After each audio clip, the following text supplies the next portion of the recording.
Buen día. En el nombre del Padre, y del Hijo, y del Espíritu Santo. Amén.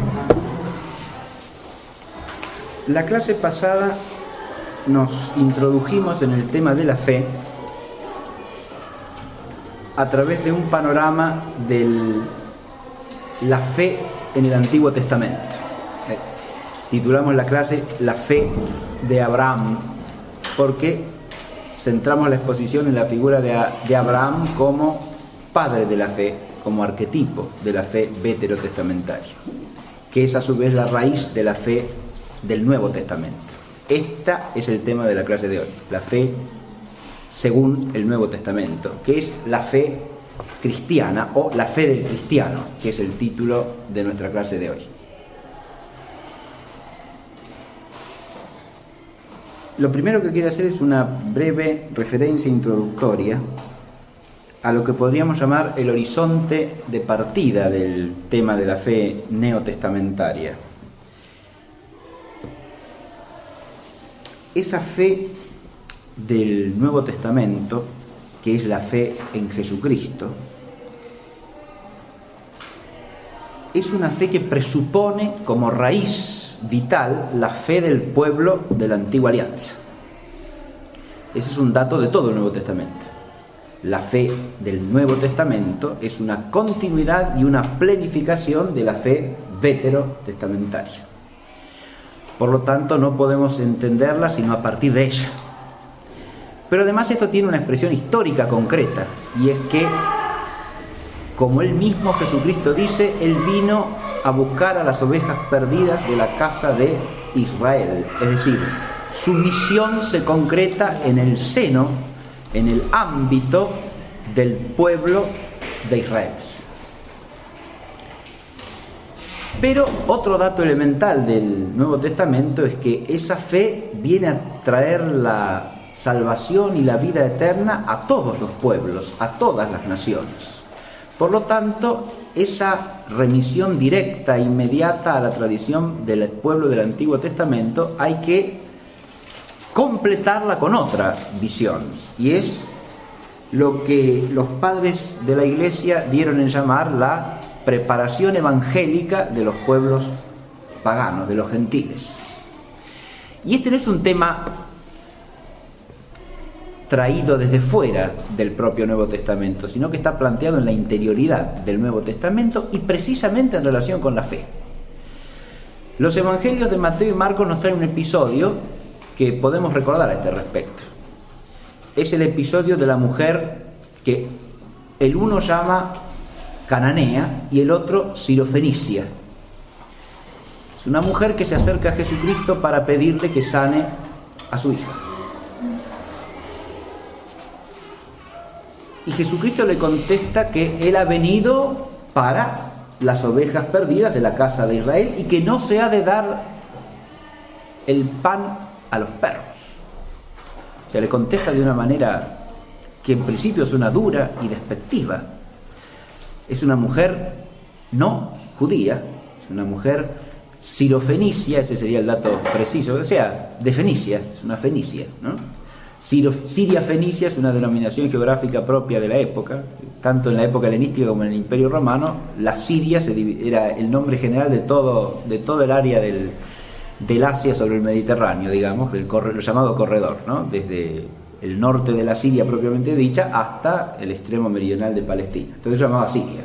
Y se dividía en zonas: Siria Palestina precisamente, Siria Fenicia, Siria marítima, Siria eufratena, etc. Muy bien. La mujer era fenicia, pero el Evangelio de Mateo la llama cananea, dándole una denominación que es anacrónica, extemporánea, pero arraigada en el Antiguo Testamento, como símbolo del paganismo, porque los cananeos son los pueblos que se encuentra el pueblo de Dios cuando llega a la tierra que Dios le ha prometido, y son el símbolo de la no pertenencia a la alianza, ¿no?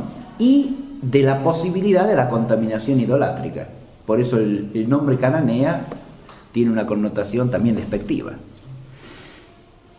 Pero lo sorprendente del pasaje es que esta mujer se transforma en modelo de fe. Tiene que ver con nuestro tema precisamente, porque esta mujer, que no es israelita, que es una pagana, es propuesta por Jesús como modelo de fe. Y él mismo en la discusión con los fariseos les dirá otro tanto, recordándoles casos del Antiguo Testamento a los que hicimos alusión la clase pasada, la fe de los goyim, de los gentiles, como Naamán el sirio, ¿no? Y Jesucristo les reprochará a los fariseos, ya en tiempo de los profetas, cuando Dios tuvo que buscar creyentes, tuvo que ir a buscarlos fuera de la casa de Israel. Esto nos hace advertir que hay un panorama más amplio, ¿no?, en relación con esta fe. La fe del Nuevo Testamento, insisto, es inseparable de la tradición del pueblo de Israel, pero abarca a todos los pueblos. Y los gentiles están llamados a esa fe. Sin embargo, en el pasaje hay otra cosa que termina de cerrar el asunto. Se puede proponer a la cananea, a la mujer fenicia como modelo de fe, pero precisamente porque ella acepta lo que es. Es decir, ella no le dice a Jesucristo que no es cierto lo que le dice, que ella no es una israelita y que él ha venido para las ovejas perdidas de la casa de Israel y que no hay que darle el pan a los perros. Ella no le dice que no es un perro. Ella le dice que también los cachorritos comen las migajas que caen debajo de la mesa. Es decir, ella acepta lo que es.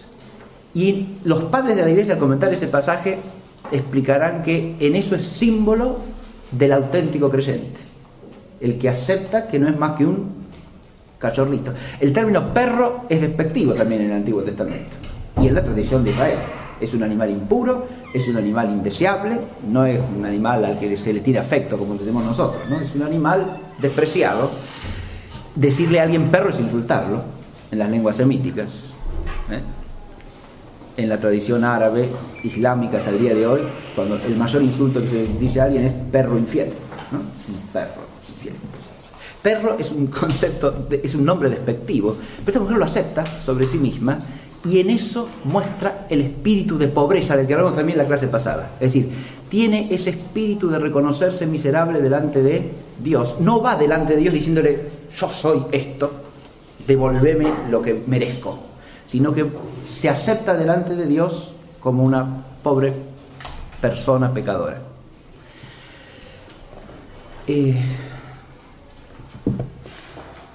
Este espíritu de pobreza entonces es el que tiene que haber en el israelita y en el no israelita.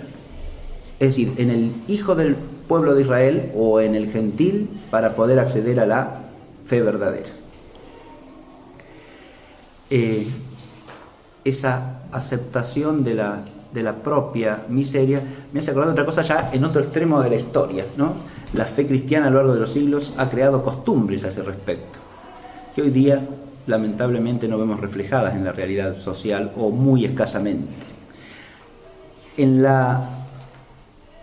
el imperio austríaco, el imperio de los Habsburgo, existía la costumbre cuando moría el emperador o la emperatriz de sepultarlo en una cripta que forma parte de un convento de franciscanos que hay en Viena.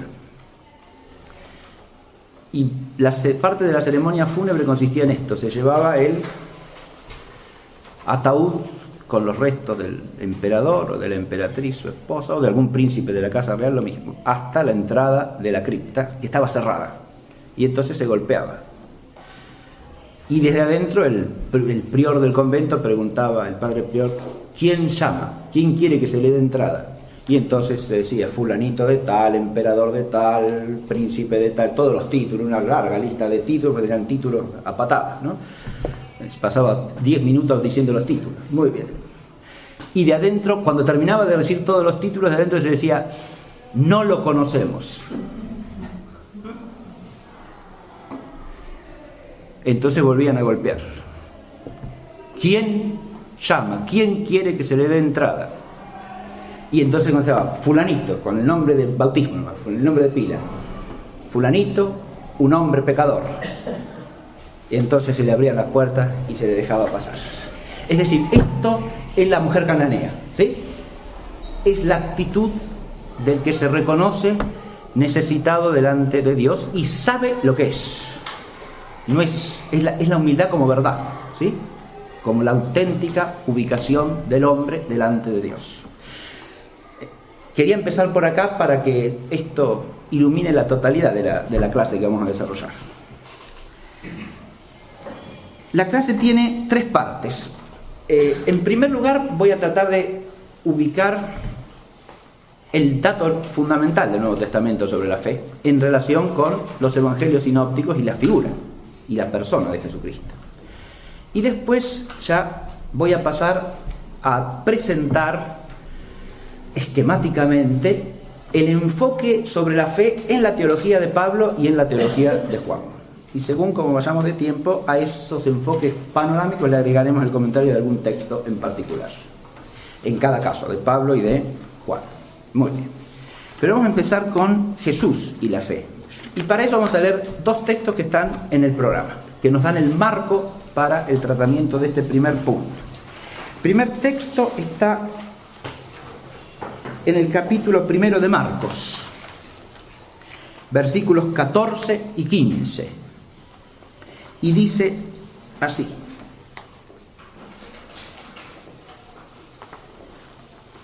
tras ser preso Juan, se llegó Jesús a Galilea anunciando el Evangelio de Dios, diciendo: el tiempo es cumplido y el reino de Dios es próximo. Convertíos y creed en el Evangelio. Estas palabras del Evangelio de Marcos nos sitúan en el inicio de la predicación de Jesús.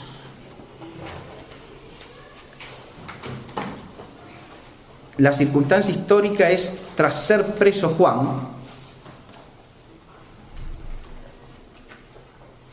y habiendo llegado Jesús a Galilea. Los episodios inmediatamente anteriores lo sitúan a Jesús en Judea, el bautismo por Juan, las tentaciones en el desierto. Ahora Marcos pone el inicio de su predicación en Galilea. Pero lo que nos interesa a nosotros son las palabras inaugurales de la predicación de Jesús, porque ahí aparece la fe. Ahí aparece el creer. Ese concepto que procuramos presentar la clase pasada a partir del término hebreo amán, ¿verdad? Ese es el creer del que se trata aquí. El tiempo se ha cumplido y el reino de Dios es próximo. Es próximo, es cercano, está cerca, puede traducir de distintas maneras. Eso es un anuncio. Es el anuncio de que ha llegado el reino, de que el reino está allí, que el reino está en la proximidad de los hombres. Este anuncio implica un cumplimiento, por eso el tiempo es cumplido, el cumplimiento de la promesa mesiánica con que culmina la perspectiva de fe del Antiguo Testamento. Lo que se ha cumplido es el tiempo anunciado para la llegada del ungido de Dios, asociado al reino. Es decir, la misión del Mesías, según la predicación de los profetas, es introducir el reino de Dios.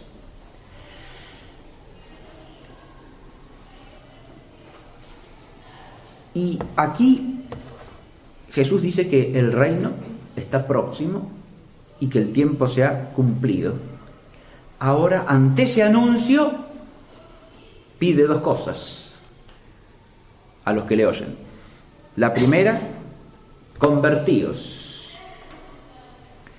Convertíos. Otras traducciones ponen hacer penitencia, siguiendo la versión latina, penitemini, que es traducción del griego metanoite, es decir, implica la transformación de la mente, el cambio del espíritu, ¿no? Eso es lo que se está pidiendo, una conversión. Y de nuevo esto lo podemos entender fácilmente a partir de lo que explicamos en la clase pasada de la fe como escucha de la palabra de Dios.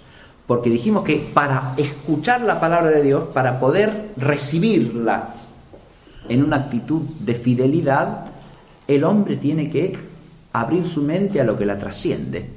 Y eso en el Antiguo Testamento desemboca, por un lado, en el concepto de misterio y la misteriosidad de la sabiduría de Dios, y por otro, en el misterio concreto de la figura del Mesías, que como emerge del Antiguo Testamento es una figura absolutamente trascendente para el pensamiento humano, ¿no? Es un cruce de figuras que no se pueden componer humanamente. Es el rey victorioso y es el siervo doliente. Es el hijo de hombre que viene de la nube del cielo, o sea que tiene gloria divina, y es al mismo tiempo un siervo que ha de morir. Y ha de morir para la salvación de todo el pueblo. Entonces es una figura que, si no es en una conversión hacia la sabiduría de Dios, no se puede ni pensar, ni entender, ni captar, ni creer. Entonces lo que está llamando acá es primero la conversión que implica el sentido ese de la penitencia en cuanto al reconocimiento de la propia pecaminosidad o de la propia miseria, es cierto, pero no se reduce a eso. Implica mucho más que eso. Eso es parte de esa apertura a la verdad de la palabra.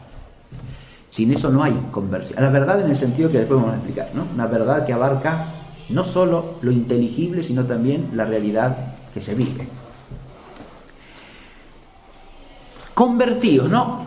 Y ese convertidos tiene una segunda parte: creer en el Evangelio. Y acá donde aparece explícitamente el tema de la fe, ¿no? La fe es fe en el Evangelio, en la buena nueva, que es esta llegada del reino primariamente. Claro, sí, la buena nueva es que el reino ha llegado, que el reino está próximo, que el reino está aquí.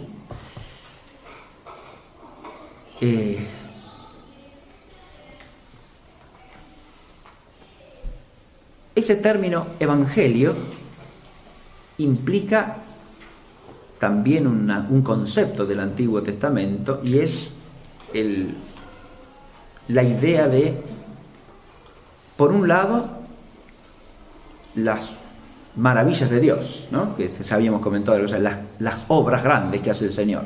Pero al mismo tiempo, esas obras grandes son para el hombre motivo de regocijo, de alegría. Son una buena nueva, son las albricias de Yahvé, ¿no? Y esto es, ahora ha llegado la buena nueva por excelencia, es decir, ha llegado el reino. Y hay que creer en eso, hay que creer en el Evangelio, hay que creer en la buena nueva.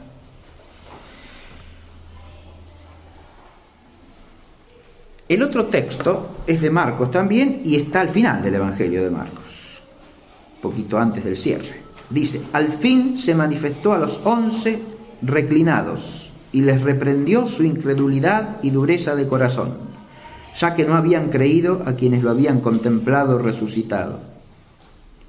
Y les dijo: id por todo el mundo y anunciad el Evangelio a toda criatura. El que creyere y fuere bautizado se salvará, mas el que no creyere se condenará. Este texto está centrado todo en la fe.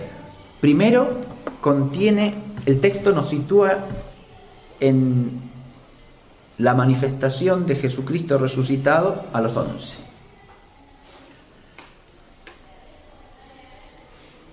La primera parte presenta un reproche de Jesús a los 11 por su incredulidad, es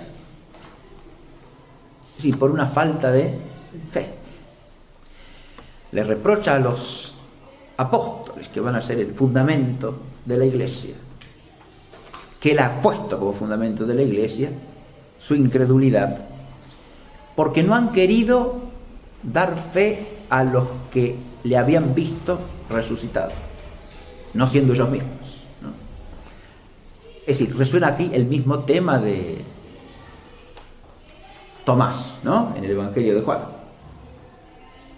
Si no ven, no creen. Acá son los 11 los que están en eso, ¿no?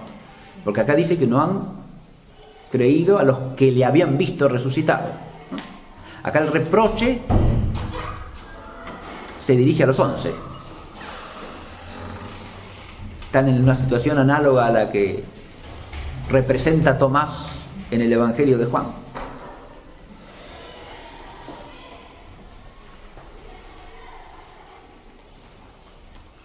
Y después de ese reproche viene la misión. El reproche hay que entenderlo como un reproche que hay que matizar, porque si fuese una incredulidad absoluta, ya la misión sería imposible, porque si no creyesen, no podrían anunciar lo que tienen que anunciar, ¿no? Pero, evidentemente, esta manifestación del Señor subsana esa incredulidad.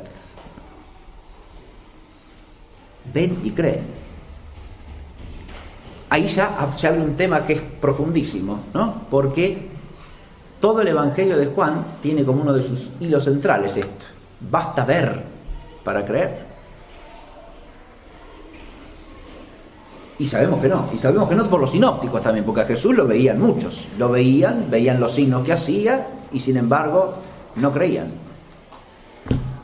De manera tal que el signo que se ve puede ser un motivo para apoyarse, pero no hace la fe. Perdón, Claudio, Sí. ¿te puedo decir? ¿Cómo no? Sí. Yo pienso que ellos creían. Lo que no hacían era manifestarlo. Bueno, claro, aquí aquí el reproche no se... si uno lee el texto, no se trata de eso, ¿eh? No. El texto no habla de que falta la manifestación, no.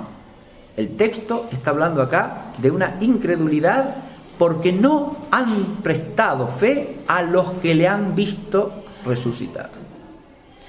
El texto de Marcos sintetiza toda una problemática amplia, ¿no? Uno puede, si uno lo toma en composición con los otros evangelios, con Juan y con los otros dos sinópticos, tratar de visualizar más precisamente toda la situación.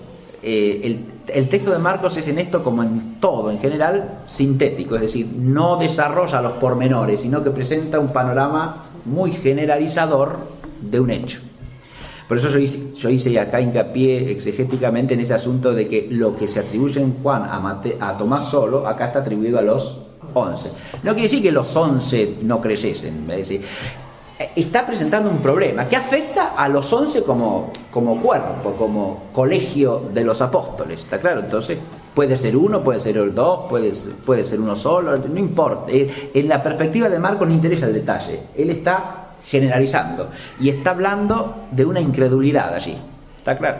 Y una incredulidad que consiste en no dar fe a los que le han visto, al testimonio de los que le han visto. Ellos van a ser enviados a comunicar el testimonio de haberlo visto, y el reproche se dirige precisamente a que si ellos no creen en el testimonio que viene de otros, no tienen derecho después a pedirle a otros que crean en el testimonio de ellos. Ese es el tema que se abre ahí. Ellos están en una situación de que están por ser enviados a eso, a anunciar al Señor resucitado, ¿no? Ese es el evangelio que tienen que anunciar, para que los demás crean. Entonces, Jesús manifestándose les dirige este reproche, ¿no?, de incredulidad.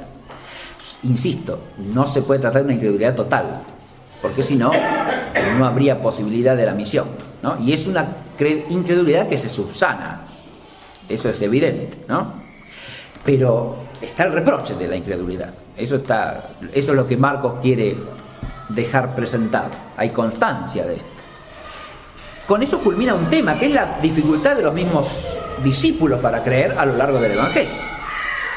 Si la fe en el misterio de Jesucristo también les cuesta, ¿sí? Pero cuando Jesús se manifestó, sí, en el monte Tabor, no les dijo... Bueno, pero la manifestación en la transfiguración es solamente ante... Sí, que fue antes.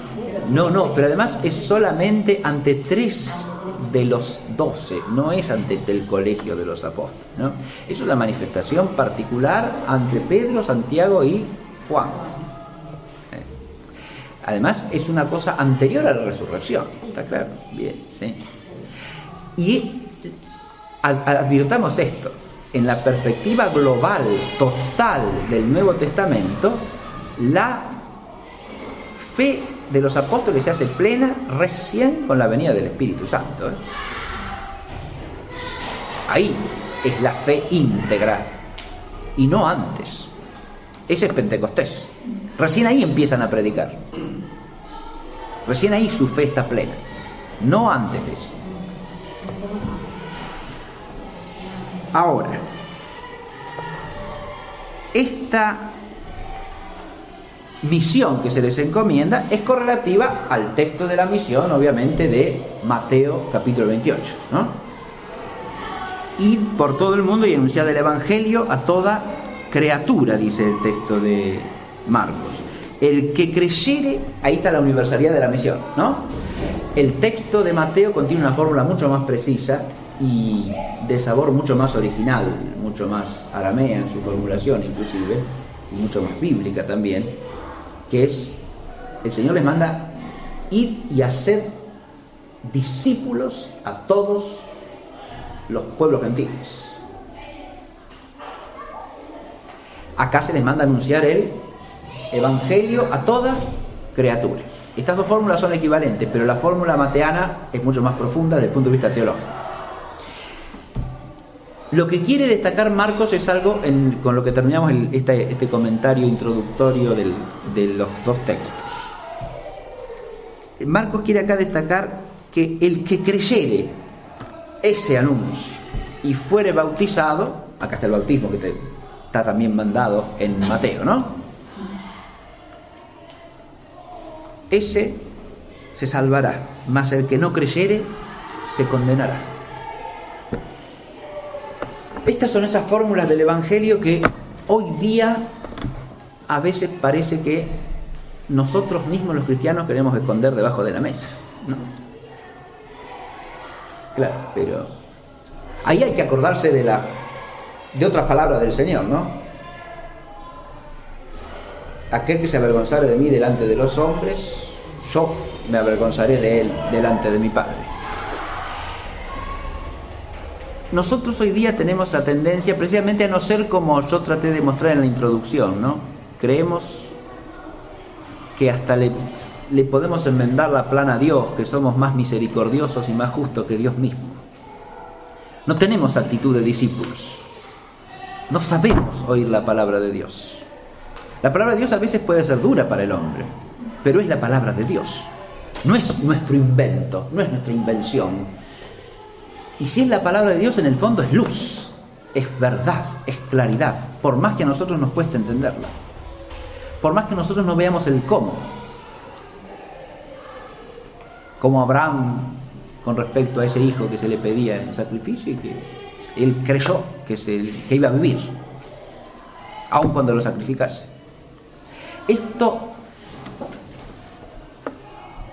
La fe en Cristo, y esto es un dato de todo el Nuevo Testamento, íntegro, es decisiva, es un juicio último y universal.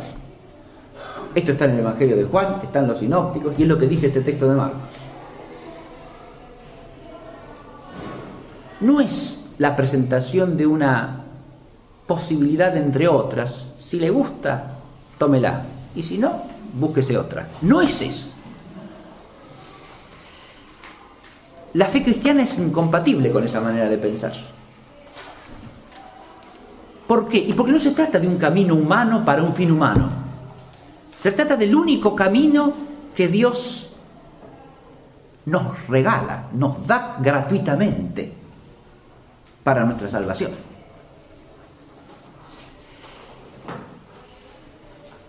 El creer o no creer es decisorio, es dirimente. Es lo que Juan presentará como el juicio. El Hijo de Dios ha venido no para condenar al mundo, sino para que el mundo se salve y tenga vida. Él no viene a juzgar a nadie. Y Juan agrega, pero el que no cree en Él, ese ya se ha juzgado. Uno después puede profundizar todo lo que quiera, qué quiere decir creer o no creer. Y lo ha hecho la teología ortodoxa de la Iglesia a lo largo de siglos, ¿no? El que no recibe el anuncio, ¿cómo va a creer? Ya lo dice Pablo eso, ¿no? Si no se predica, ¿quién podrá oír? Y si no oye, ¿quién podrá creer, ¿no? El anuncio del Evangelio.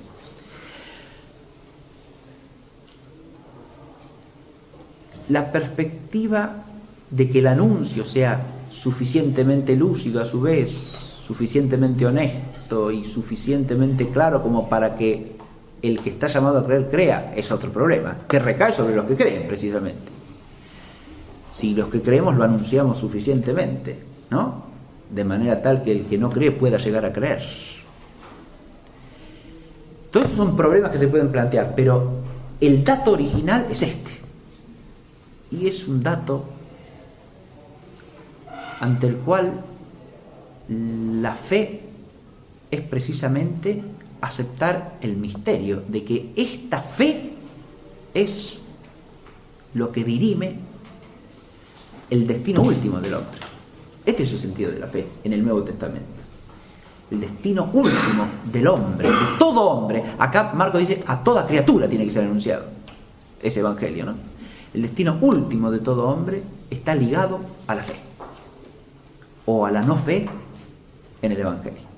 Después se puede, insisto, hacer todos los matices que se quiera, si hay fe implícita, si hay fe explícita, ¿verdad? Si aquel que no ha recibido un anuncio suficiente, si lo recibiese, creería. Eso lo sabe Dios, porque el fondo de los corazones lo ve solamente Dios. E insisto en esto, Dios es mucho más sabio, más justo y más misericordioso de lo que nosotros podemos imaginarnos o pretender ser todos los hombres juntos, desde el primero hasta el último de la historia. De modo que es una presunción tonta el pretender que estas verdades de la Escritura son algo que uno tiene que ocultar, oscurecer, desfigurar.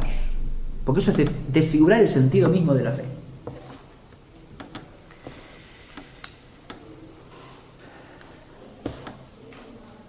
Ahora, este marco del inicio y del final de la predicación del Señor, ¿no?, que nos da Marcos, nos lleva a presentar un sucinto panorama de lo que es la fe en torno a Jesús en los evangelios.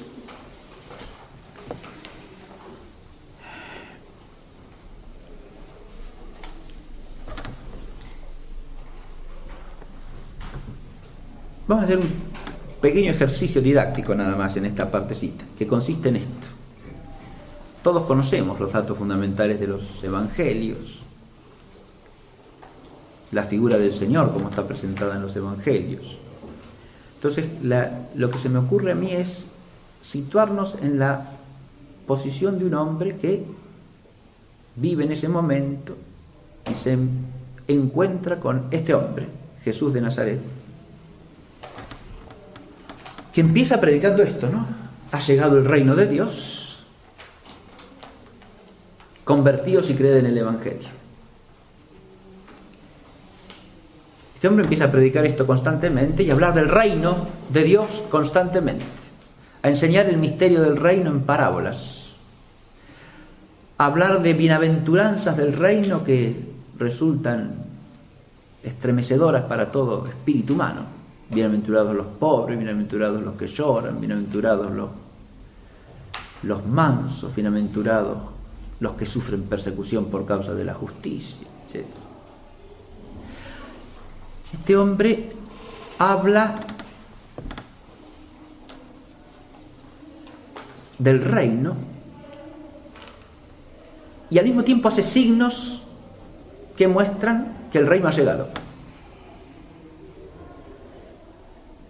Hace signos, hace milagros que manifiestan el poder de Dios en él. Pero además, el modo en que enseña y el modo en que hace los milagros es absolutamente insólito. Había muchos maestros de la ley en esa época en Israel. El rabinato era una institución que ya llevaba algunos siglos de desarrollo. Era cosa habitual en el pueblo de Israel. los hombres que se dedicaban a estudiar la Torá y a enseñarla al pueblo. Pero este Jesús de Nazaret no enseña como los demás rabinos. Lo llaman rabí, lo reconocen como un maestro, pero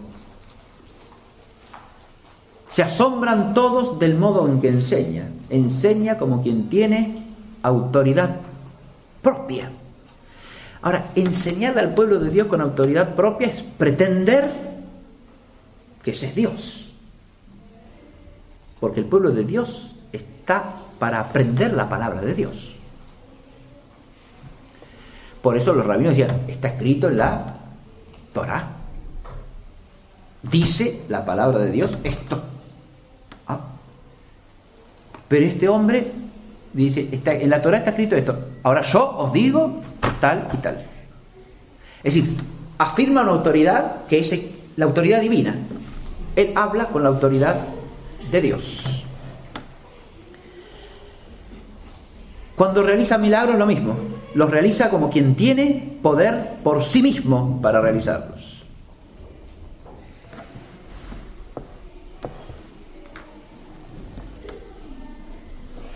La doctrina y los signos que hace se manifiestan de una manera inusitada, única, pero además el modo en que se dirige a los hombres y el tipo de actitud que requiere de ellos para con él.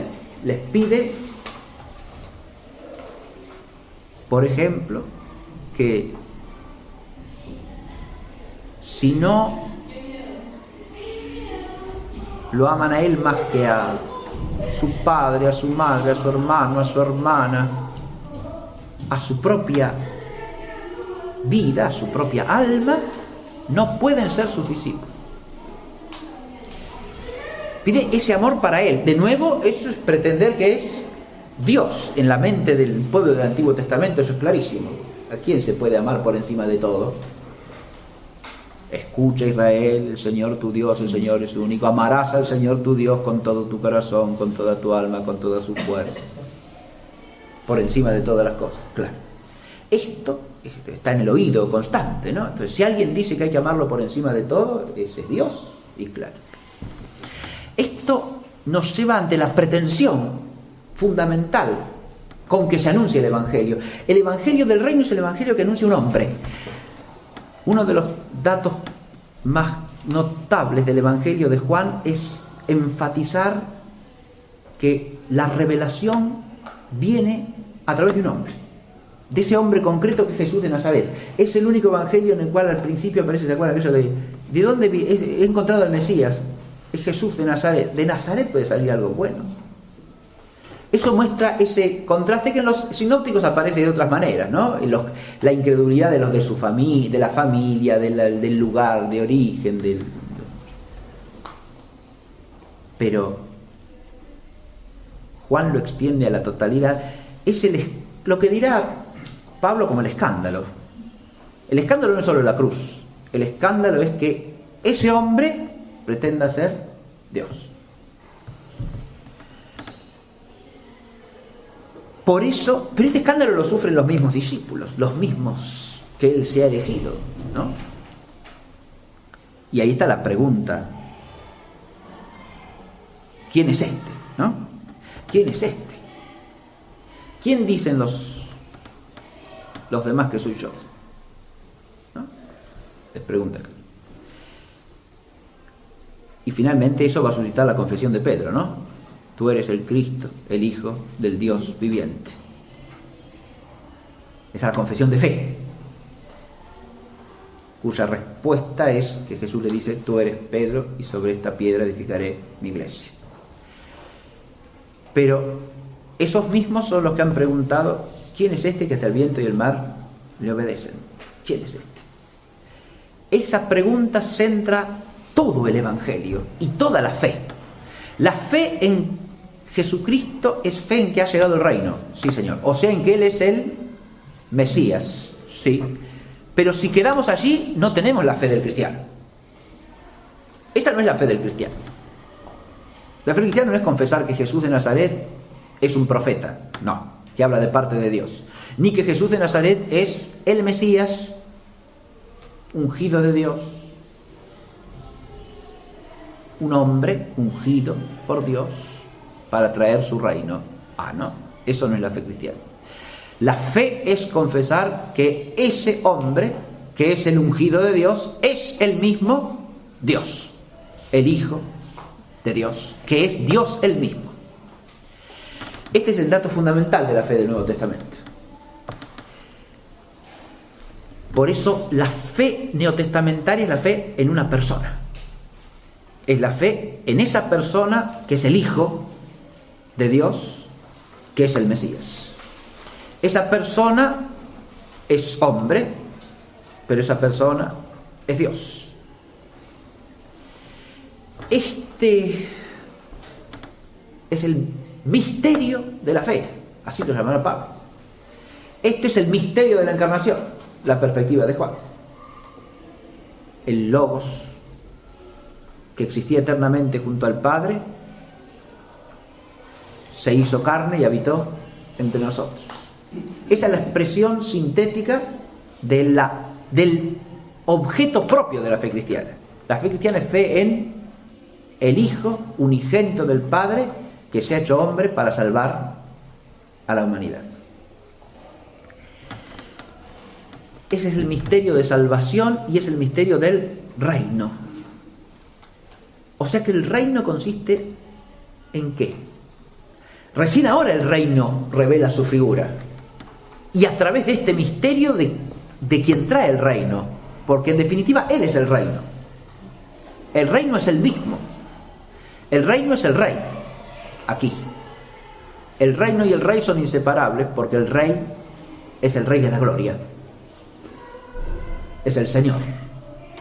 Es el Señor que ha asumido una carnadura humana y en ella ha tocado a la creación entera, a toda criatura, ahora sí, al universo creado entero, para llevarlo por medio de su gracia a ser reino de Dios, a ser reino del Padre en el Espíritu. Y ahora viene el otro. Esa fe en Jesucristo, que es el Hijo divino del Padre, que es Dios, es inseparable de creer que Dios ahora entonces se nos manifiesta, se nos revela como que es Padre y es Hijo. Y el Hijo promete al Espíritu, que es otro paráclito, que vendrá para llevarnos a la verdad plena, es decir, para darnos a entender todo lo que Él nos ha enseñado de manera cabal. De modo que ahí se abre la perspectiva del otro objeto fundamental de la fe neotestamentaria. Eso aparece ya en el famoso texto del capítulo 11 de Mateo, ¿no? Te doy gracias, Padre, porque lo que has ocultado a los sabios y prudentes del mundo lo has revelado a los pequeños. Porque nadie conoce al Hijo sino el Padre. Y nadie conoce al Padre sino el Hijo y aquel a quien el Hijo quiera revelarse. Ahí hay un conocimiento mutuo entre el Padre y el Hijo, que es lo que es el origen de la revelación. Porque lo que se nos revela es ese conocimiento mutuo que ellos tienen. Y acá hay otro dato fundamental. La fe en el Nuevo Testamento es del cristiano, nunca de Cristo. En la teología escolástica se plantea la cuestión, al hablar de la humanidad de Jesucristo, si en Jesucristo hay fe o no hay fe. Es una cuestión teológico-especulativa que veremos en alguna clase próxima. Pero si uno lee la totalidad del Nuevo Testamento, esa cuestión está ya presentada de una manera, digamos, bíblica, en el dato revelado. Jamás se habla de que Jesucristo crea. Él conoce. Y acá se trata de un conocimiento que es equivalente al que el Padre tiene de Él. Son dos conocimientos recíprocos del mismo orden, ¿no? Nadie conoce al Hijo sino el Padre. O sea, a Él no lo conoce nadie sino el Padre. Si nosotros lo reconocemos a Él como Hijo en la fe, es porque la luz de ese conocimiento ha llegado a nosotros de alguna manera. Es decir, nos ha inundado esa luz del conocimiento que el Padre tiene del Hijo, porque a Él como Hijo no lo conoce nadie sino el Padre. Pero ese conocimiento que el Padre tiene del Hijo es correlativo del conocimiento que el Hijo tiene de Él. Nadie conoce al Padre sino el Hijo. Eso es decir que todo el conocimiento que el Antiguo Testamento tiene de Dios no es conocimiento del Padre. Pero eso es lo que dicen expresamente algunos santos padres de la Iglesia. Lo dice de modo tajante Tertuliano, por ejemplo. El pueblo del Antiguo Testamento no conoció al Padre, conoció a Dios, el creador de todas las cosas, pero no al Padre. Y si uno entiende al Padre como persona distinta en el sentido cristiano, es evidente que no. Está muy bien lo que dice Tertuliano. Que en el Antiguo Testamento se revela el misterio de la paternidad de Dios a través de su paternidad adextra. Eso es así, también. Eso es lo que destacan otros padres de la Iglesia, ¿no? El Antiguo Testamento prepara el conocimiento de Dios como Padre, porque Dios aparece como Padre en cuanto creador, como Padre en cuanto creador del pueblo, como Padre en cuanto providente y maestro de su propio pueblo, etc. Como Padre de los justos. Todas esas paternidades que son adextra. Adextra quiere decir, son relaciones de la criatura con Dios como su fundamento, como su principio, como su Padre, a modo de Padre. Pero ahí no está revelada la paternidad del Padre eterno que tiene un Hijo coeterno y consubstancial con Él. Eso en el Antiguo Testamento no está. Es así. El pueblo del Antiguo Testamento no conoció al Padre, dice. Y es esto que dice acá Jesús. Nadie, cuando Él dice esto, les está diciendo a los miembros del pueblo de Israel que ellos no conocen al Padre. Claro, el conocimiento que Él tiene del Padre no lo tiene nadie. Nadie conoce al Hijo sino el Padre, y nadie conoce al Padre sino el Hijo, y aquel a quien el Hijo quiera revelárselo. Y ahí está la fe del cristiano. Es fe en esa revelación del conocimiento del Padre que tiene el Hijo y que el Hijo nos da, que el Hijo nos regala. Con esto nos ubicamos, creo yo, en el núcleo de la fe, en el concepto neotestamentario de fe. Bien, ahora nos quedan unos minutitos para presentar las dos perspectivas teológicas que son, claro, yo he tratado de hacer acá una síntesis, pero mínima, de perspectivas teológicas que son complejísimas y riquísimas. Les voy a mencionar dos libros para que ustedes profundicen esto cuando quieran, ¿sí? Con respecto a Pablo, yo les recomiendo este libro, se llama Teología de San Pablo, de Beauvais, José María Beauvais. Hay otros libros magníficos también, ¿eh? Por ejemplo, los 3 libros de Cerfó, ¿no? Pero para tener una síntesis así panorámica, este libro a mí me parece excelente, magnífico. Este sí, Teología de San Pablo, de José María Beauvais, ¿no? Un gran biblista del Nuevo Testamento, traductor del Nuevo Testamento al castellano, ¿no? Editor del texto griego del Nuevo Testamento también. Y sobre Juan, este librito que se llama La verdad de Jesús, de Ignacio de la Poterie. Este libro recoge una serie de estudios, de artículos de la Poterie que se habían publicado en distintas revistas, ¿no? La primera parte son artículos exegéticos, la segunda, teológicos. Los artículos teológicos explayan esto que yo he tratado de presentar en este cuadrito, ¿no? Bien. Esto para introducirse. Los dos en castellano. Sí. Los dos. Sí, están en castellano. Sí. Los dos también están llenos de griegos, pero los explican siempre, ¿no? Los explican. Porque al hacer la exégesis de los textos siempre citan el texto original, obviamente, pero siempre lo traducen y lo aclaran siempre, así. Se puede leer bien, cualquiera de los dos. Bien.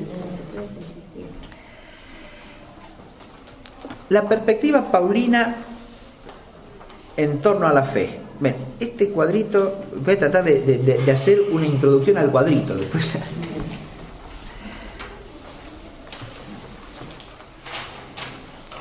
Tiene tiene un doble comienzo. Fíjese, dice Cristo, Jesús resucitado, y el Espíritu Santo, iglesia, cuerpo de Cristo. Y de ahí ya sale predicación del Evangelio. Esta doble entrada en la perspectiva de la fe es propia de Pablo y refleja la singularidad de su experiencia, de su propia vida, digamos, ¿no? Se refleja, porque él se encuentra con Jesús resucitado, que se le aparece, pero al mismo tiempo se encuentra con la iglesia ya nacida. Él no es uno de los 12 o de los 11. La iglesia ya está constituida, ya está formada. Por eso él dice que es como un aborto, ¿no? Que se le apareció a él último que a todos, Jesucristo resucitado, ¿no? Pero él se encuentra con Jesucristo y con la iglesia a la vez. No es el itinerario de los apóstoles, de los 12 que se han encontrado con Jesucristo, han sido sus discípulos, lo han visto morir en la cruz, lo han visto resucitado y han recibido el Espíritu en Pentecostés. Ese no es el itinerario de Pablo. Pablo se encuentra a la vez con estos dos principios de fe, ¿no? Cristo que se le manifiesta, él en persona, resucitado. Y por otro lado la iglesia que está constituida y con la que él tiene que vincularse, que es la iglesia en la que habita el Espíritu Santo que ha sido enviado a los apóstoles. Y la iglesia que está encargada de la predicación del Evangelio. Él también es enviado, pero tiene que entrar en la iglesia al mismo tiempo que vive esa fe a partir del encuentro con el resucitado. Es curioso que cuando Pablo en las epístolas pone fórmulas trinitarias, las pone siempre en desorden. Es decir, si uno toma la fórmula trinitaria del bautismo, ese es el orden objetivo del misterio trinitario, es el orden misional que refleja, que es un trasunto del orden de los orígenes eternos, ¿no? Sí, en el nombre del Padre y del Hijo y del Espíritu Santo. Pero en Pablo las fórmulas trinitarias tienen un orden complicado, nunca. La gracia de nuestro Señor Jesucristo, el amor de Dios Padre y la comunión del Espíritu Santo estén con todos vosotros, por ejemplo. O hay un solo Espíritu y un solo cuerpo, un solo Señor y un solo bautismo, un solo Dios y Padre de todos que está en todo, a través de todo y sobre todo. Ahí el orden es Espíritu, Hijo, Padre. Al revés de la fórmula bautismal. Cuando los estudiosos exegéticos de Pablo se tienen que preguntar ¿por qué le pone estos desórdenes aparentes, ¿no? Es decir, Pablo no está presentando el orden misional, insisto, que es el orden eterno de las personas divinas. Está presentando un orden que podríamos llamar, en un caso, de revelación. El Hijo revela al Padre, es lo que dice la fórmula del Mateo 11, ¿no? El Hijo revela al Padre, porque al revelarse a sí mismo como el Hijo eterno, revela al Padre eterno. El Hijo nos lleva al Padre, el Hijo nos conduce al Padre. Pero el Hijo, por su Pascua, se vuelve al Padre, al cual nos ha abierto el camino, y nos envía junto con el Padre el Espíritu Santo. Entonces ahí está el ritmo de Hijo, Padre, Espíritu, que es el orden de la revelación. Jesucristo es el revelador del Nuevo Testamento. Él es el revelador del Evangelio. Él revela al Padre y al Espíritu de ambos, del Padre y del Hijo. El otro es el orden que podríamos llamar de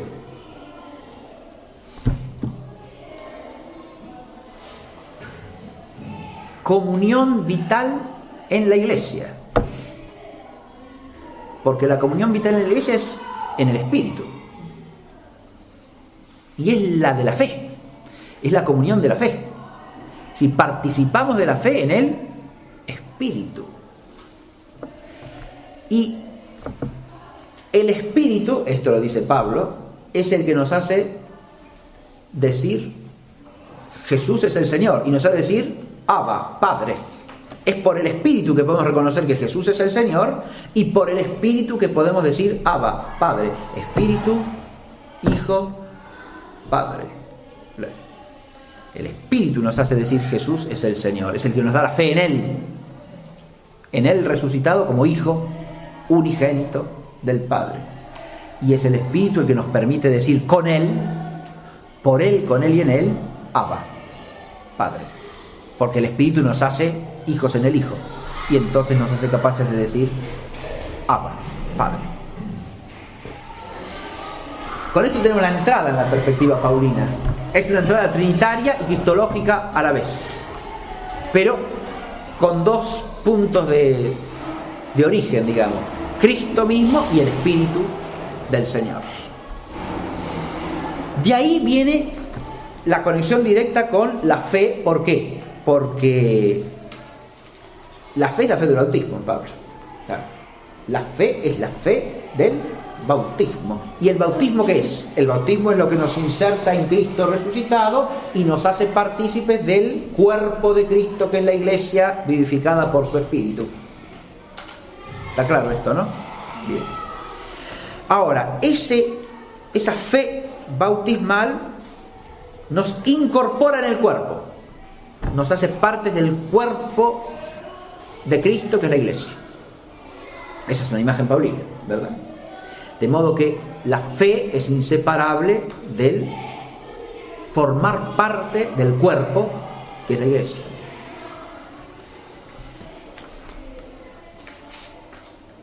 Eso también se refleja hasta insisto, en ese itinerario personal de Pablo, ¿no? Él se siente un apóstol llamado por el Señor, y lo es, él dice que lo es, pero tiene que ir a Jerusalén a buscar a Pedro y a los demás, porque siendo un apóstol no puede serlo si no es miembro vivo de esa iglesia que ha sido fundada por el Señor en su espíritu.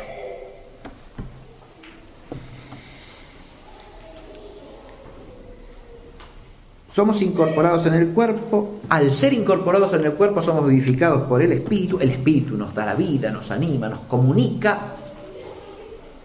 la vida de Cristo, nos comunica la vida divina, nos comunica la participación en el vivir de Cristo y nos configura progresivamente en Él. Nos hace ser a su imagen. Toda esa dinámica de la permanente transformación del cristiano según el que es la imagen, que es el Hijo, es obra del Espíritu en Pablo. La fe es el origen y el fundamento de eso siempre. Para que el Espíritu nos vivifique, tenemos que formar parte del cuerpo. Pero formamos parte del cuerpo y somos vivificados por el Espíritu en la medida que permanecemos en la fe. Esa fe bautismal nos hace copartícipes de la Pascua de Cristo. Ahí está la unión vital que pone Pablo, que es una unión dinámica. Somos sepultados, muertos, sepultados y resucitados con Cristo en Dios. Y esto de nuevo es inseparable de la fe. O sea, la fe hace que nuestra vida sea participación en la Pascua de Cristo y sea pascual. Esta es la perspectiva de Pablo también. La vida del cristiano entera es una Pascua. Y por eso es una vida peregrinante. Es un paso por el tiempo hacia la plenitud de la gloria del Señor. La perspectiva escatológica brota de allí. Es decir, como nuestra vida es una Pascua, en la Pascua del Señor, nuestra vida apunta hacia la gloria del resucitado. Se dirige, se encamina dinámicamente a ella de modo permanente. Pero esto supone, y es una parte esencial de la vida cristiana según Pablo, el buen combate. El buen combate es un elemento esencial de la vida cristiana como vida de fe. Precisamente porque es una vida en la fe, no en la visión todavía. No hemos llegado. Esto es de Pablo también. Cuando lleguemos la fe cesará y la esperanza habrá llegado a su fin. Pero mientras vivimos en la fe, vivimos en el combate. Esta es una imagen. Pablo presenta la imagen del combate bajo dos figuras fundamentales. El cristiano como milite, como guerrero, el cristiano como atleta. El atleta es el que vive preparándose para el combate, ¿no? El guerrero es el que lo libra, con las armas que debe tener. Ahora, ¿esas armas cuáles son? Ahí son las armas del Espíritu. Porque el combate, lo dice Pablo expresamente, nuestro combate no es con la carne y con la sangre, sino con las potestades y principados que están en el cielo. Es decir, es un combate contra potencias espirituales que son hostiles al reino de Dios. No es un combate temporal, no es un combate humano. Ese combate con fuerzas humanas no se puede librar. Y por eso el arma que es la raíz de todas las armas, ¿cuál es? La armadura de la fe, dice Pablo, ¿no? Si no tenemos la armadura de la fe, no podemos combatir ese buen combate. Fíjense que Pablo ese combate con las potencias y las potestades y principados que están en los aires o lo presenta como una lucha cósmica, ¿no? Es otra característica propia del espíritu de Pablo, mostrar cómo la fe tiene una proyección cósmica. En este lado en el combate, y por otro, ¿en qué otra cosa? Eso lo puse después. Esa perspectiva cósmica aparece en cuanto al misterio. ¿Qué es el misterio de la fe? Cristo presente en medio nuestro. El misterio del reino. ¿Está llamado a qué? Es un misterio eterno que está desde toda la eternidad en Dios. Ahora se ha manifestado y se ha cumplido en la economía divina. Y está llamado a ser comunicado ¿a qué? A todo. Tiene que abarcarlo todo. Los cielos y la tierra. La creación entera. La perspectiva de Pablo no es solo a todos los hombres, no, es al universo entero. Porque la gloria de Cristo es la gloria del Rey que reina sobre toda la creación. Es toda la creación la que es incorporada a partir de la fe y del combate, el buen combate de los que creen en el reino de Dios. Ahora, además de sernos copartícipes de su Pascua y combatientes del buen combate, nos hace, y esto está en el centro, es lo que centra todo lo demás, ¿no? Hijos en el Hijo. Es la fórmula magnífica de Pablo, ¿no? Que es la definición del cristiano. ¿Qué es un cristiano? Es un hijo en el Hijo. Si uno entiende bien eso, puede definir lo que es ser cristiano, ¿no? Es un hijo en el Hijo. Es un hijo en el Hijo. Pero ese hijo en el Hijo es un hijo con minúscula en el Hijo con mayúscula. Es un hijo que vive de la fe. En esa fe tiene la libertad de los hijos de Dios. ¿Qué es libertad de qué? El concepto paulino de libertad es un concepto de liberación, ¿no? Asociado al de salvación. Por la fe y por la gracia del Señor hemos sido libertados del pecado, del dominio del maligno, de la muerte y del sometimiento al mundo. No somos más esclavos del mundo. Tenemos la libertad de los hijos de Dios y por lo tanto la parresía de los hijos de Dios, es decir, la sólida confianza y valentía para confrontar al mundo. Porque estamos en el mundo, pero no somos del mundo. Eso es el discurso de la cena, Juan, ¿no? Vosotros estáis en el mundo, pero no sois del mundo. Pero esto en Pablo está reflejado plenamente, ¿no? El cristiano vive en el mundo, pero no es del mundo, no pertenece al mundo. El combate con las potestades de los aires es también combate con el mundo, porque el mundo es la realidad del hombre en cuanto está sometida al influjo maligno, en cuanto está sujeta a eso. Eso es el mundo en el sentido negativo, no la creación, no la obra de Dios. El término cosmos puede significar eso también, e incluso la obra de Dios en cuanto que es ordenada por Dios. No. Eso es lo que está llamado a ser asumido en el reino. El mundo como lo hostil al misterio, a la revelación, a la salvación. Es, en Juan el tema del mundo también es muy fuerte, ¿no? Es el mundo como la potencia hostil respecto de la luz. El mundo se asocia a las tinieblas. Entonces, es libertad, fíjense, libertad, dije, de la esclavitud del pecado, libertad respecto del sometimiento al mundo, del dominio del maligno, ¿no? Y de la muerte, que es el enemigo que ha sido vencido, ¿no? Por Cristo resucitado. La muerte, que es el signo opuesto a la vida, ¿claro? Porque lo que Él ha venido a traernos es la vida. Esa es la perspectiva joanea principalmente, ¿no? La vida y vida en abundancia. Bien.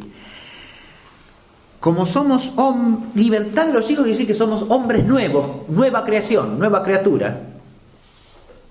Estamos recreados en el nuevo Adán. Somos hombres nuevos. Esa es la libertad. La libertad consiste en ser hombres nuevos. Es decir, regenerados interiormente por la fuerza del Espíritu, de nuevo, ¿no? Y esa regeneración empieza siempre por la fe, de nuevo. Lo que hay que ver en este síntesis es cómo la fe recorre todos estos conceptos fundamentales de la teología de Pablo, ¿no? Y es inseparable de eso. Por último, somos hechos coherederos de la gloria, porque somos hijos en el Hijo. Pero Pablo dice una cosa importante, bien, somos coherederos, supuesto que padezcamos también con Él. De modo tal que somos coherederos en la medida en que somos partícipes de su misión en cuanto comunicadores del Evangelio del Reino. Por eso somos heraldos o mensajeros de la fe. Fe en el misterio que es Cristo, presente en medio nuestro. Como heraldos de la fe estamos llamados ¿a qué? A profesar y a proclamar la fe. Pablo insiste en esta dualidad esencial de la fe cristiana. La fe es interior y es exterior. Es del corazón y es de los labios, inseparablemente. En eso el concepto de fe de Pablo se muestra no solo plenamente arraigado en la naturaleza humana, porque algo que fuese solamente interior o solamente exterior no sería humano, sino plenamente conforme con la noción bíblica de la fe como don gratuito que se ha recibido y que gratuitamente tiene que ser comunicado, transmitido, de manera tal que se profesa interiormente, pero se confiesa, se proclama exteriormente. De ahí que la perspectiva de Pablo enlace directamente con el título de nuestro curso, ¿no? La fe que nos gloriamos de profesar, porque al confesar interiormente y al proclamar exteriormente glorificamos a Dios. Glorificamos a Dios porque vivimos conforme al Hijo. Participamos del gesto del Hijo de dar a conocer al Padre. Participamos del gesto del Hijo de comunicar la verdad que salva y que da la vida. Y entonces glorificamos al Padre por el Hijo en el Espíritu.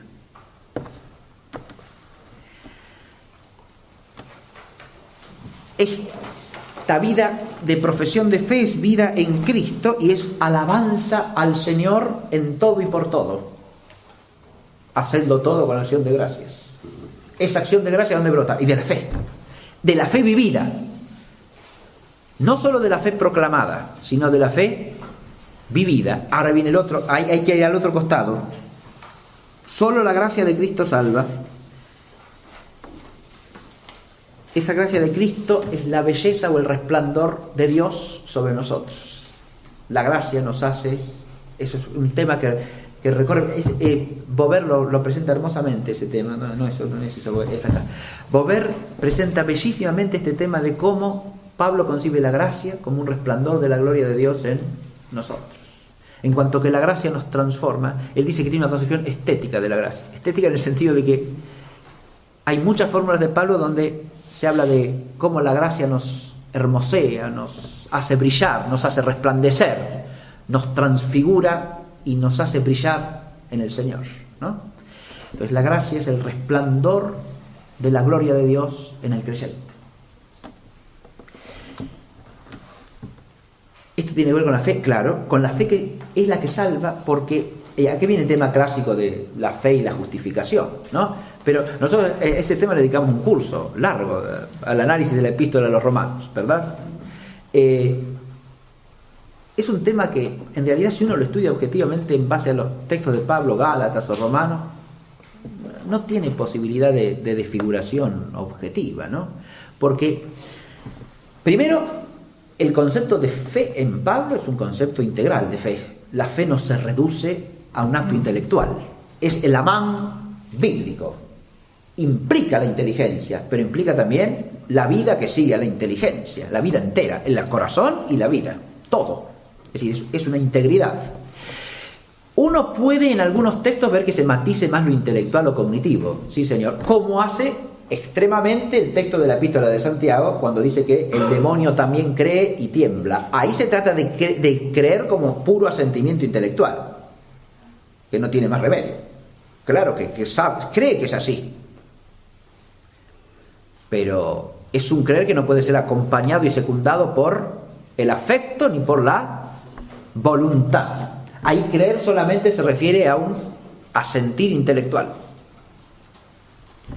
Pero es un extremo de significación del término. Normalmente no significa eso en el vocabulario bíblico, solo eso.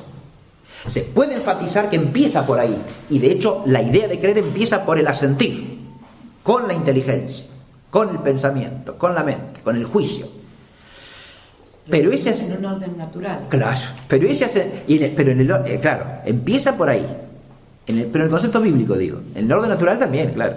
Pero en el orden natural tampoco se desprende el asentimiento intelectual de cualquier del afecto o del. Lo que pasa es que el objeto del creer en el orden natural puede ser de muy distintos tipos, ¿no? Puede ser algo bueno o no, depende de lo que se me informe, de aquello de lo que se me noticie, claro, en el orden natural. Pero la fe divina recae siempre sobre la palabra de Dios, que siempre es luz. Hable de lo que siempre es lo que se opone a la tiniebla. Entonces la fe divina siempre va seguida del afecto interior y de la transformación de la vida, porque si nosotros tomamos el concepto de fidelidad, ¿no?, del Antiguo Testamento, entendemos eso perfectamente. Pero además la epístola a los romanos de Pablo incluso lo explicita eso, porque la fe es la fe que obra en el ágape. Eso es la fe. La fe que salva es esa, es la fe tomada integralmente. No es. Además, lo que Pablo quiere enfatizar, recordemos, es simplemente que no salva ni la Torá, la ley de la antigua alianza. Esa es otra que se desfigura groseramente si se malinterpreta la epístola, ¿no? La Torá no salva, como no salva tampoco la sola conciencia natural, porque el único que salva es Cristo. Después todo lo otro tiene valor desde el punto de vista moral, precisamente, pero no desde el punto de vista salvífico. Lo moral está bajo lo salvífico. No lo sustituye, no lo puede sustituir. El don salvífico es la gracia de Cristo, y solo la gracia de Cristo. Por eso la salvación viene de la fe en Cristo.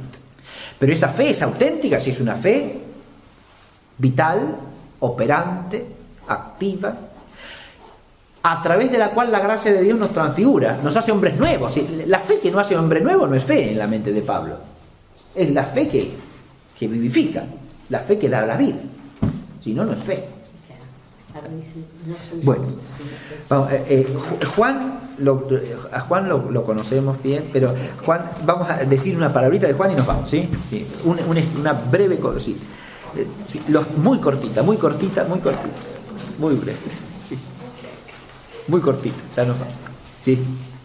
Nos vamos porque la perspectiva joanea de la fe es otra que y es bellísima la perspectiva joanea, pero no tengo tiempo más que para hacerles leer un poquitito el esquemita, ¿no?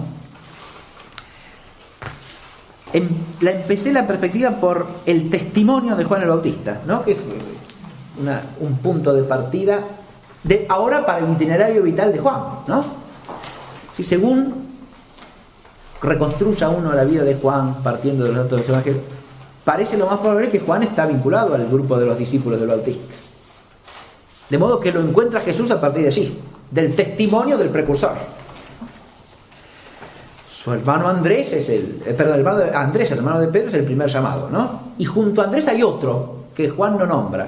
Cuando Juan no nombra a alguien, o es él o es el hermano Santiago. De manera que pareciera que ese es Santiago, el hermano de Juan, ¿no? El que está con Andrés, el otro discípulo, que sigan el Bautista. Estos son discípulos bautistas que se encuentran con el Señor a través del testimonio del Bautista, de Juan el Bautista. Juan el Bautista, el testimonio del Cordero que quita el pecado del mundo. De la Potería tiene un artículo maravilloso sobre el concepto de testimonio del Evangelio de Juan. El testimonio muestra él en el análisis exegético y teológico que hace, que es un concepto que atraviesa todo el Evangelio.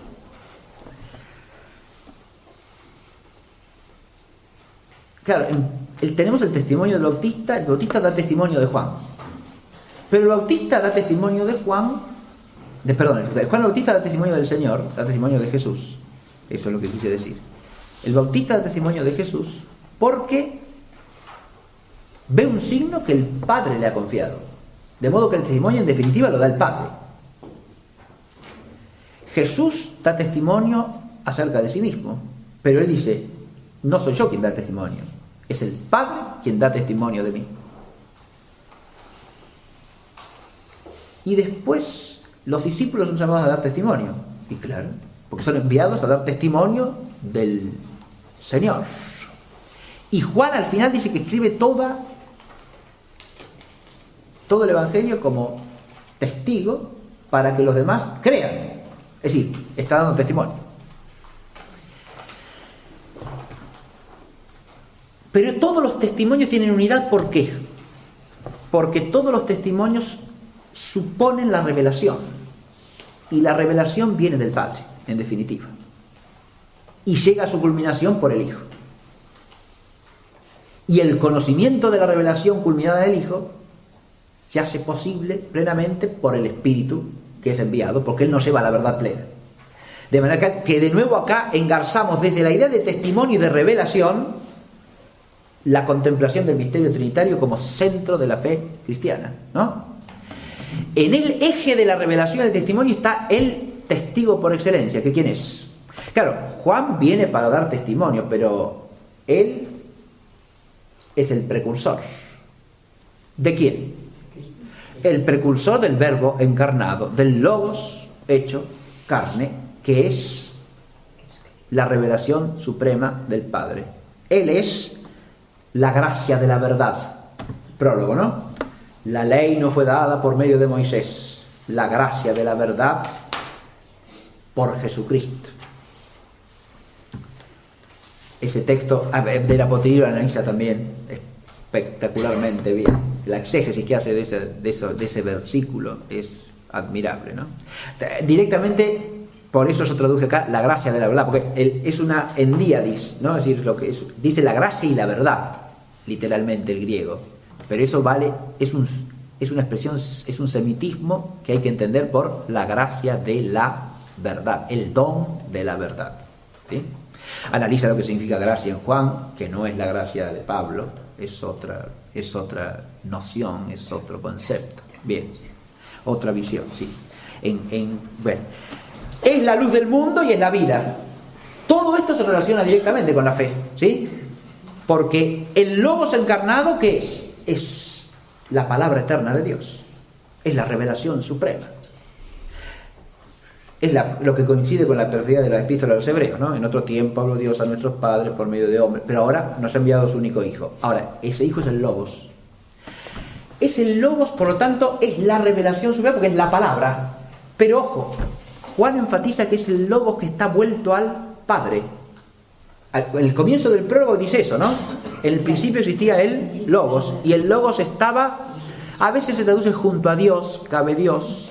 El griego dice prostonceon, y de la Potería insiste, junto con otros exégetas, en que hay que traducir vuelto hacia el Padre, de cara al Padre, porque eso es lo que significa literalmente. Y Juan no usa las preposiciones de cualquier manera, y se demuestra desde el punto de vista filológico que no las usa a la helenística, sino en un sentido clásico, de modo que hay que darle su valor direccional al pros ahí. Es prostonceon, de manera tal que es hacia el Padre, es una palabra que está dirigida eternamente hacia el Padre. Hay una comunicación mutua entre los dos, que es lo que Jesucristo dice también, ¿sí? Lo que yo digo no lo digo de mí mismo, sino porque lo he oído al Padre. Es la palabra que está vuelta hacia el Padre en permanente atención hacia Él eternamente. Y por eso después es la revelación plena del Padre. Ahora, la fe es fe en el Logos que se ha hecho carne, por lo tanto en la plenitud de la revelación que ha llegado con Él. Y esa plenitud de la revelación, claro, con respecto a la fe hay todo un vocabulario en Juan que tiene que ver con el conocer, el haber visto, el ver, el haber contemplado. Todo eso ya no tengo tiempo de explicarlo. Pero fíjense, yo hice 2 líneas ahí, ¿ven? Debajo de la fe. Primero hay conocer y saber, ginosco y oida, saber o haber visto. Esos 2 verbos son correlativos de la idea de fe. La fe implica conocimiento e implica saber, implica haber visto. Pero son 2 perspectivas distintas, porque a través del verbo conocer, Juan lo que quiere dar a entender es el dinamismo de una fe que se va realizando, que va progresando, que va creciendo, que se va arraigando, ¿no? Que tiene un proceso. El ginosco, o sea, el conozco, implica eso, un ir descubriendo el objeto de la fe, ir descubriendo a Cristo, ¿no? Ir conociéndolo. En cambio, el haber visto, el saber como haber visto, implica ya el haber llegado a cierta captación de la verdad que permanece en nosotros. Es decir, ya es el arraigo final en eso que se conoce por la fe. Siempre por la fe, ¿eh? Conocimiento y ver acá, o haber visto, se refieren a un conocer y un haber visto en la fe. Y después hay una serie de... El otro grupo de palabras, ver, que es correlativo de oír y de tocar, y haber contemplado, theastai. El ver es jorao, nunca ni theorein ni blepein, porque esos 2 verbos que significan también ver o contemplar en griego los usa siempre Juan para el ver humano. Cuando dice que alguien vio algo o se vio en el plano natural, usa esos 2 verbos. Cuando usa jorao es un ver que trasciende lo humano, es un ver a la luz de la fe. Es un vocabulario preciso el de Juan, ¿no? El verbo jorao es ver a la luz de la fe, es ver crecientemente. Por eso no basta el ver material ahí. Se puede ver sin ver. Ahora, el testigo, el que puede dar testimonio, es el que ha visto, ha oído, ha tocado al verbo de vida. ¿Cómo se puede ver, tocar, oír al verbo de vida? Solamente con un ver, tocar y oír sobrenaturales, ¿no? En la fe. Esos verbos de experiencia, Juan los vincula a la experiencia de fe. A aquello que la fe nos abre para ver, oír y tocar, inclusive. Y por último, ahora sí que dejamos, ¿no? La fe implica ser de la verdad, caminar en la verdad, o, según otra fórmula más completa de Juan, en la verdad y en el ágape. Ahora tenemos el dinamismo de la fe como dinamismo vital. De nuevo en Juan es inseparable, fe de vida. No son 2 cosas distintas, son lo mismo. Porque la fe es caminar en la verdad, y caminar en la verdad es vivir en la verdad y en el ágape. El tema del ágape, por supuesto, en Juan tiene una amplitud extraordinaria, ¿no? Es el ágape como comunión vital nuestra con el Hijo, con el Padre y con el Espíritu, o con el Hijo que junto con el Padre nos envía el Espíritu. Es el ágape que se participa en nosotros, pero es también el ágape como objeto de fe, primero porque es el ágape hasta el fin, que es la Pascua de Jesucristo. Habiendo llegado su hora, nos amó hasta el fin. Y por último es el ágape de Dios en que hemos creído, que leyendo eso ya sí terminamos en serio, ¿no? El texto está en el... Porque acá tenemos una definición joanea de la fe cristiana. Primera de Juan 4, 15, 16. Quien confesare que Jesús es el Hijo de Dios, en ese permanece Dios y Él en Dios. La fe implica permanencia vital. Fíjese que hasta qué punto es indisociable de la vida, ¿no? Porque el que confiesa acá, no quiere decir asiente intelectualmente solo, sino confiesa con la inteligencia, con la voluntad, con la vida, ¿no? El que confiesa que Jesús es el Hijo de Dios, en ese permanece Dios y Dios en él. Y nosotros hemos conocido, acá está el verbo conocer, ¿no? Hemos conocido y creído el ágape que Dios nos tiene. Eso es lo que es ahora el objeto. El ágape que Dios nos tiene es el objeto propio de la fe cristiana, es lo que el cristiano ha conocido y ha creído. El amor de Dios que se ha derramado sobre los hombres por Cristo. Dios es ágape y quien permanece en el ágape permanece en Dios y Dios permanece en él. Y ahí hay una identificación por paralelismo entre fe y ágape. La permanencia de Dios en el cristiano y del cristiano en Dios depende de dos términos, la fe y el ágape, que son inseparables. Muy bien. Con esto tenemos una perspectiva fundamental de lo que es la fe en el Nuevo Testamento, ¿no? Y a partir de aquí ya trataremos de ir viendo más teológicamente el concepto de fe.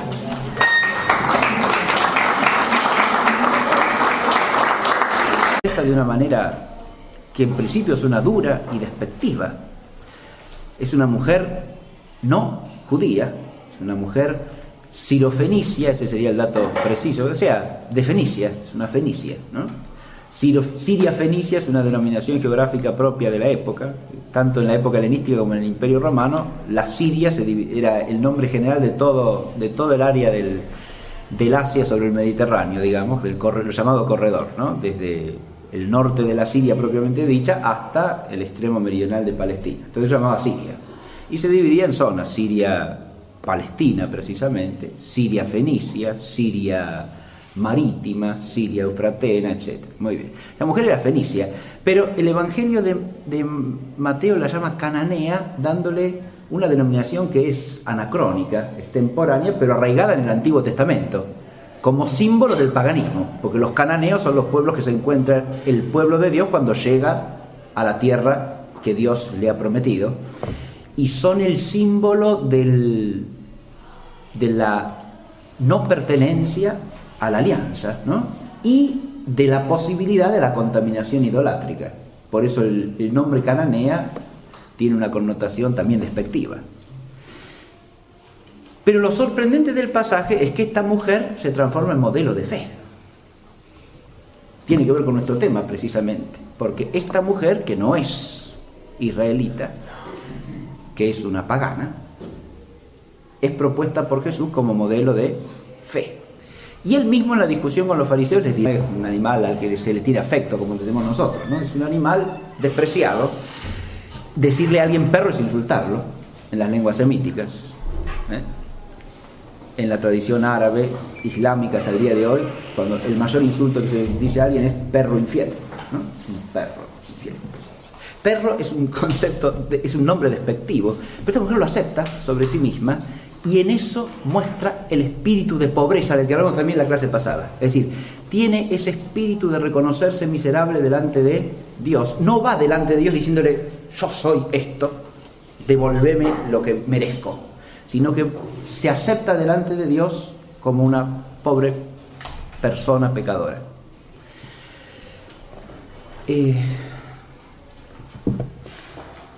Este espíritu de pobreza entonces es el que tiene que haber en el israelita y en el no israelita. Es decir, en el hijo del pueblo de Israel o en el gentil, para poder acceder a la fe verdadera. Esa aceptación de la propia miseria me hace acordar de otra cosa ya en otro extremo de la historia, ¿no? La fe cristiana a lo largo de los siglos ha creado costumbres a ese respecto, que hoy día lamentablemente no vemos reflejadas en la realidad social, o muy escasamente. En el imperio austríaco, el imperio de los Habsburgo, existía la costumbre, cuando moría el emperador o la emperatriz, de sepultarlo en una cripta que forma parte de un convento otro tanto recordándole casos del Antiguo Testamento a los que hicimos alusión la clase pasada, la fe de los goyim, de los gentiles, como Naamán el sirio, ¿no?